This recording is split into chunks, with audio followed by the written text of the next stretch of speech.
আন্তর্জাতিক ক্রিকেট থেকে তামিম ইকবালের বিদায়, এটাই বাংলাদেশের প্রথম এবং একমাত্র বিষয় যেখানে কোনো ব্যক্তি খুশি হয়নি। ভাই বুইরা মানুষ হলে তার ক্ষেত্রে কথা আলাদা। I am retiring from international cricket. Tamim ইকবালের বাংলাদেশ ক্রিকেটের যে অবদান তা আমাদের প্রায় সবারই জানা। তারপর আমি তার একটা অনস্বীকার্য অবদান সম্পর্কে কথা বলতে চাই। কিন্তু ভাই আপনার আমার এইটা বোতান এইগুলো দেখার পর কেমনে কথা বলবো? Yesterday against Afghanistan was my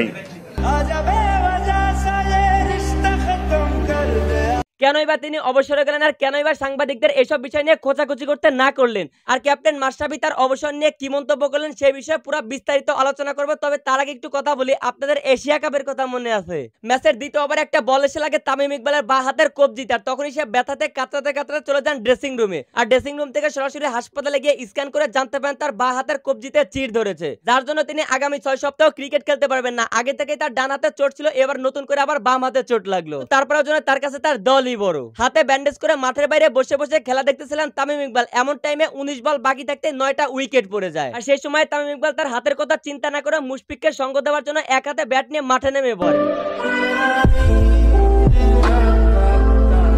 ভাই রে ভাই, এই তামিম ইকবাল এখন মাঠ ছাড়া, এগুলা ভাবা যায়? আফসোস। কাজের ভিডিও লিংক আছে, সাথে সাইড লিংকও পেয়ে যাবে।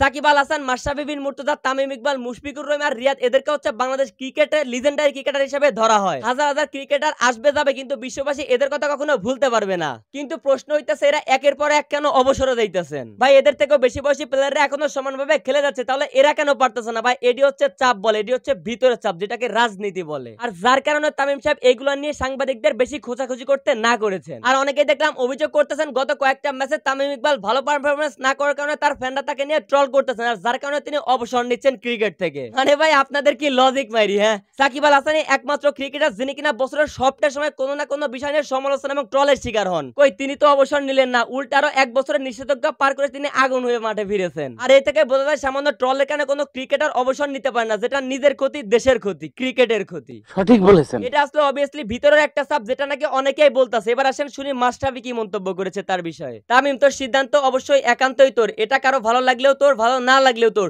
পক্ষে বিপক্ষে অনেক কথা হবে, তবে সবচেয়ে ভালো কোনটা সেটা তুই ছাড়া কেউই ভালো বুঝবে না। তাই তোর এই সিদ্ধান্তকে আমি ব্যক্তিগতভাবে শতভাগ সম্মান জানাই। তবে কিছু কথা জানতে মন চায়, মাত্র 38 বছর 108 দিনেই বিদায় কেন? আসলেই কি চালিয়ে যেতে পারছিস না, নাকি কোনো চাপ তোকে বাধ্য করেছে? তোর অনেক ভক্ত হয়তো খুঁজে ফিরবে এই প্রশ্নগুলোর উত্তর, আজ খুঁজবে, এমনকি ভবিষ্যতে আরো অনেক দিন খুঁজবে। তামিম ইকবালের এমন একটা হুটার সিদ্ধান্ত কেউ মেনে নিতে পারেনি আর মানতে পারবেও না, আর তারই জন্য যে যেখান থেকে পারছে চেষ্টা করতে যেন তামিম ইকবাল ফিরে আসে। ভাই আপনাকে আমাদের খুবই প্রয়োজন, বিশেষ করে সামনে বিশ্বকাপ, এই বিষয়টা একটু মাথায় রেখে বিবেচনা করেন আরেকটা বার, অন্তত আমাদের কথা চিন্তা করে হলেও আরেকটা বার ফিরে আসেন। আল্লাহ হাফেজ।